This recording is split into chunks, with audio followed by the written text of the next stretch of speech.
वो तो पता है कि आप हमें कुछ नहीं दोगे, लेकिन आप 4,000 से कम नहीं है, ज़्यादा ही है। 4,000 से ऊपर चला है, 4,000 से ऊपर चला है। लड़ेंगे लड़ेंगे, क्योंकि झोपड़पट्टी के लोग लड़ना जानते हैं। इस ज़मीन पे हमारा हक है, हमें हमदर्दी है, क्योंकि बहुत साल पहले 2000 से इस लोगों के लिए हमने झोपड़ी बचाओ परिषद बनाई थी। थोड़ा गिराने का हाईकोर्ट का आदेश था, मगर वो हाईकोर्ट का आदेश गलत था। संजय गांधी राष्ट्रीय उद्यान में है तो हमारा पुनर्वसन होना चाहिए। 13,000 लोगों को संघर्ष नगर में यानी चांदियोली में वहाँ पक्के घर मिले। तब से हम ये लड़ाई देखते हैं। पहले तो मुंबई में ये बहुत बड़ा शहर है, तो आग रोकने के लिए व्यवस्था होनी चाहिए। अभी हमारा कहना है कि इनको राहत मिलनी चाहिए और ये लोग अपने पैरों के ऊपर खड़े होने चाहिए। कि सर्वे हुआ है क्या, नुकसान कितना हुआ है, पंचनामा हुआ है क्या, इस तरह से होना चाहिए, उस तरह से नहीं हो रहा है। पहले प्राथमिक मदद तो होनी चाहिए कि किसी को प्राथमिक मदद मिली, आला होता कोई नहीं आला होता।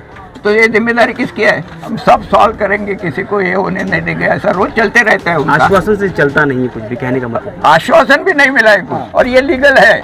ये लोगों ने इसमें फॉरेस्ट में 7,000 ये भर लेना लोगों ने सका नहीं। देखता हूँ आपके माध्यम से गवर्नमेंट तक जाना चाहिए कि उनको यहाँ मुंबई में ही यहाँ पे जगह में पक्के मकान अपने नाम पे होने चाहिए। अगर नहीं हुआ तो क्या नहीं हो, संघर्ष करेंगे। नमस्कार, मैं सचिन दीक्षित। लगातार हम आपको अप्पापाड़ा की उस जगह पर जहां पर आगजनी हुई, भीषण आगजनी के बाद पूरी तरह त्रासदी हो गई, लगातार यहां की खबरें हम आप तक पहुंचाने का प्रयास कर रहे हैं। इस बीच में वो जगह जहां पर आप देख सकते हैं कि लगातार कैसे यहाँ के असहाय गरीब और जो यहाँ पर जिनका सब कुछ खाच हो चुका है उन तक पानी और तमाम ज़रूरत की सामानें कैसे पहुँचाए जाएँ, इसकी सुविधा यहाँ पर की गई है। एक फाउंडेशन है, भाकर फाउंडेशन के माध्यम से सब किया जा रहा है। फिलहाल यहाँ पर एक ऐसे समाज सेवी हमारे उपस्थित हैं जिन्होंने लगातार ज़मीनी रूप से काम किया है और उन लोगों के लिए काम किया है जिस तरह की अवस्था यहाँ पर है, ऐसे ही लोगों के लिए। प्रकाश रेड्डी जी हैं, तमाम आंदोलनों में बहुत सारे कामकाजों में आपने देखा है। आइए उनसे बात करते हैं कि आखिर यहाँ की व्यवस्था के बारे में क्या है। प्रकाश जी नमस्कार।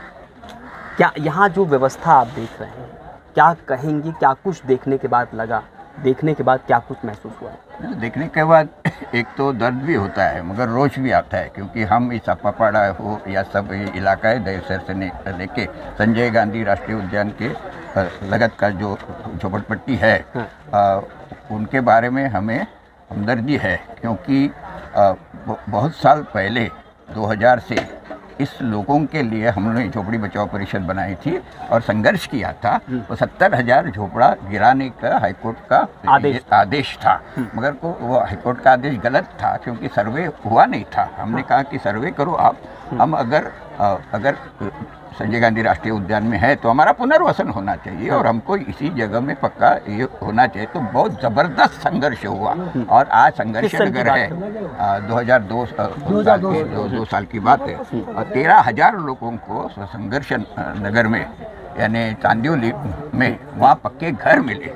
तब से हम ये लड़ाई देखते हैं। अभी वो वहाँ भी डिमोलेशन होने के बाद भी लोगों ने अपने पक्के घर बनाए और यहाँ बसे, और आज भी हम देखते हैं कि इतने साल के बाद जो बसे हुए लोग हैं, जिनके अभी तीसरी जनरेशन आई है, लड़के स्कूल में जाते हैं, अभी 10वीं 12वीं का एग्ज़ाम वगैरह चल रहा है, इसमें ये आग लगी उसमें। तो पहले तो मुंबई में ये बहुत बड़ा शहर है, तो आग रोकने के लिए व्यवस्था होनी चाहिए। वैसे ये मुंबई की जो कहा जाता है वो इंटरनेशनल कैपिटल है, वैसे व्यवस्था नहीं है, तो वैसे व्यवस्था पहले होनी चाहिए। और अभी हमारा कहना है कि इनको राहत मिलनी चाहिए और ये लोग अपने पैरों के ऊपर खड़े होने चाहिए। इसके लिए सरकार का काम है, फॉरेस्ट का काम है, कलेक्टर का काम है, वो उनका काम है ढंग से पंचनामा करके इनको जो मुआवजा मिलना चाहिए, जो पहले तो ये देखना चाहिए।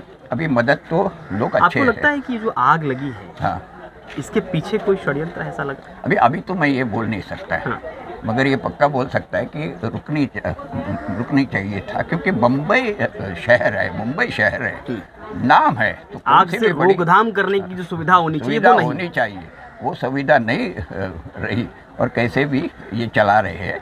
फायर ब्रिगेड के लिए भी पैसा नहीं आता है ना, कॉरपोरेशन पैसे देने चाहिए, सरकार पैसे देनी चाहिए, नहीं तो टावर में भी आग लगती है, इधर भी आग लगती है, जलते ही जाता है। तो इसलिए देखना चाहिए। अभी आग लगाई गई है, लगी मगर रोकने का सवाल है। तहसील और कलेक्टर के पास एक निधि होती है आपदा प्रबंधन की। जब भी कभी आपदा आता है तो उस प्रबंधन निधि का प्रयोग करके यहाँ पर सुविधाएं, जहाँ भी आपदा है, तो क्या लगता है कि जिस तरह से निधि का प्रयोग होना चाहिए था उस तरह हो पा रहा है जिस तरह? नहीं, बिल्कुल नहीं हो रहा। वही तो मैं कह रहा था कि अभी क्या लोग अच्छे लोग हैं कि जो सहायता करते हैं खुद करते हैं। हाँ। कोई चादर ला रहा है, तमाम समाज से भी आ गए, यहाँ पर से भी आ रहे हैं, कुछ खाना पीना मगर कितने देर चलने वाला है, एक लोगों दिन, को दो दिन। खड़ा रहना चाहिए। अभी मैंने पूछा यहाँ कि सर्वे हुआ है क्या, नुकसान कितना हुआ है, पंचनामा हुआ है क्या? पंचनामा का मतलब क्या होता है? 5 आदमी आते हैं, वो एक नुकसान क्या हुआ है अपना, यानी वित्त पैसा कितना गया है, सामान कितना ये है, कपड़े कितने गए, लिखा खर्च है, उसका एक लिखना चाहिए ना। वैसा अभी मुझे किसी ने बताया नहीं कि ऐसा लिखा जा रहा है करके, और उसमें टेंटेटिव 20,000 हुआ, 30,000 हुआ, ऐसा कुछ लिखा जाता है और लोग परेशान है ना। पंचनामा में झोल झाल कह सकते हैं, या पंचनामा जिस तरह विधिवत होना चाहिए एकदम मैं जिस तरह से होना चाहिए उस तरह से नहीं हो रहा है। मैं इसको झोलझाल वगैरह अभी नहीं कहूँगा, मगर तरीका विधान से नहीं हो, सही विधान से बिल्कुल नहीं हो रहा है कर क्या क्या मांग और ये क्या है कि यहाँ फॉरेस्ट की भी कलेक्टर है, कलेक्टर पहले है, तो पहले प्राथमिक मदद तो होनी चाहिए कि किसी को प्राथमिक मदद मिली नहीं। बाढ़ भीड़ आई, कुछ ये हुआ, नुकसान हुआ, बारिश हो गई, तो एक प्राथमिक मिलती है ना, कुछ 20,000 रुपया, 25,000 रुपया, एक प्राथमिक मदद। मैं ऐसा अमाउंट अभी नहीं, प्राथमिक मदद के कोणाला मिळाली का इकडे? कोणाला एकाला तरी मिळाले? देखो, तो प्राथमिक मदद भी यहाँ नहीं पहुँची, जो बिल्कुल नहीं मिली। अच्छा, आपकी मांग क्या है प्रशासन से? हमारी मांग ये है कि इसके लिए लोगों को खड़े रहने के लिए जो यानी फाइनेंशियल मदद होती है वो सरकार ने देनी चाहिए। ये जिम्मेदारी गवर्नमेंट की है। आपको लगता नहीं है कि सरकार की मंशा ठीक नहीं लगी? क्योंकि आमतौर पर जहाँ भी ऐसी आपदा होती है, चाहे ब्रिज गिर जाए या कहीं इस तरह की, तो तुरंत प्रधानमंत्री से लेकर मुख्यमंत्री या मुख्यमंत्री गृह मंत्री, तमाम क्षेत्रीय जो विधायक तक तुरंत निधि का ऐलान कर देते हैं अपने कोष से। उनके पास ये कोष भी होता है, तो अभी तक कोई ऐलान नहीं। बिल्कुल मैं कहूँगा कि सरकार, मुख्यमंत्री हो या डिप्टी चीफ मिनिस्टर हो या सरकार हो, उन्होंने इस जगह को के लिए कोई भी आया नाही. कोणी आलं होतं का? एक जरी कोणी धावतात सगळे. कलेक्टर तरी आला होता, फॉरेस्टचा कोण मोठा आला होता, कोणी नहीं आला होता. तो ये जिम्मेदारी किसकी है? बाकी कुछ हुआ है तो ये करते हैं, कुछ ना कुछ बोलते हैं, हम सब सॉल्व करेंगे, किसी को ये होने नहीं देंगे, ऐसा रोज चलते रहता है. आश्वासन से चलता नहीं है कुछ भी, कहने का मतलब. आश्वासन भी नहीं मिला है, कुछ प्राथमिक निधि पर नहीं होता और कोई आया ही नहीं. इतनी बड़ी आबादी और ये सब यानी झोपड़पट्टी करके छोड़ मत दो. ये लोग यानी मेहनत मजदूरी करते, अपना मुंबई शहर उनकी मेहनत के ऊपर है. अगर यही सब चलता रहा, इसी तरह सरकार की अनदेखी रही, तो क्या लगता है आप एक समझ से भी क्या कहेंगे इस पर? नहीं, हम तो लड़ेंगे. ये झोपड़पट्टी के लोग हैं, इस उम्र में भी लड़ाई लड़ेंगे क्योंकि झोपड़पट्टी के लोग लड़ना जानते हैं. जमीन पे हमारा हक है. कोई ये लड़ाई तीव्र होगी अगर नहीं यहाँ रह जाए और कोई जो बगल में टावर्स हो गए, हमको जानकारी है. ये भी दीक्षा की जमीन है इधर. वो रेशन कार्ड लेके पैदा हुआ था कि इधर उनकी जमीन है, तो उनको ज़मीन कैसे मिली? ये जो खंडर है वगैरह, उसमें ये स्काईस्क्रेपर कैसे हो रही है? ये उर का है ना, वो जंगल की ज़मीन बोली जाता है ना. ये उर में बंगले कैसे बने? किसने पैसा दिया? उनका क्यों तोड़ा नहीं जाता है? और ये लीगल है. ये लोगों ने ये पीढ़ियाँ बिताई यहाँ पर, पीढ़ियाँ भी बिताई है. और इसमें फॉरेस्ट में 7,000 ये भरे बंगले ना लोकांनी सगळ्यांनी हम लोग. हमने तो लोगों के लड़ाई करके 13,000 लोगों को संघर्ष नगर में घर मिला.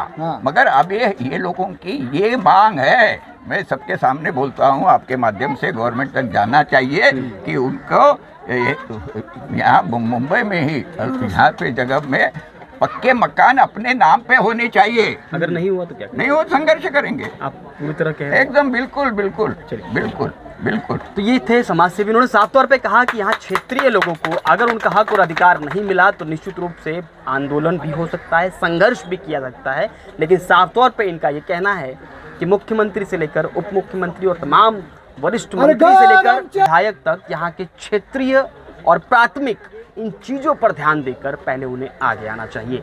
आगे इस कदर आना चाहिए कि यहाँ पर जिस प्रकार से त्रासदी मची है उन्हें पहले राहत मिले, उसके बाद उनको घर कैसे मिले इस पर विचार करना चाहिए। अब देखना ये होगा कि जब समाज सेवी और तमाम बड़े कर्मठ व्यक्ति जब आगे आते हैं तो किस तरह का माहौल तैयार होता है और यहाँ पर हक कब तक होता है। आज के लिए धन्यवाद। देखो बीच में वो